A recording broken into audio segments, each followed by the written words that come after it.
So the joy I'm talking about is not a joy that's dependent upon the self or any investment of us. It's not like we're making a connection to some other memory. We're having a direct experience. We can have joy at the release of dukkha when we have a lessening, a releasing of our dissatisfactoriness, our suffering. That gives us a certain quality of joy. And if we look physically at the body, joy is going to be predominantly in the heart area. And if you really track it, you're going to find it has a little bit of a preference for the left side of the heart area. I'm not sure why that is, but it seems to be, it circulates more in this center left area for some reason. And I mention that just so if you are in touch with it with the meditations today, you might notice whether there's more energy movement in that way. So the joy we have is joy of truth. We have a joy that the absolute is real.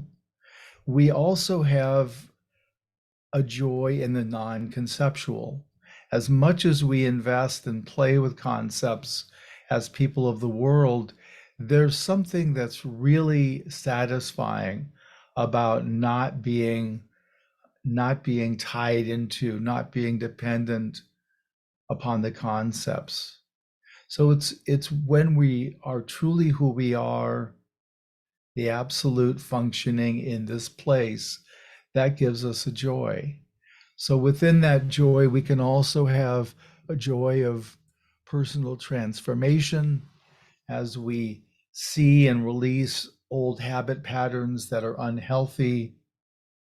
Uh, we can have, as I mentioned, joy in the contact with the absolute. We can have joy in the unity, the non-duality of the absolute, the loss of the perception of separateness, the union we can have with the absolute is also deeply satisfying. It's really what we're wanting.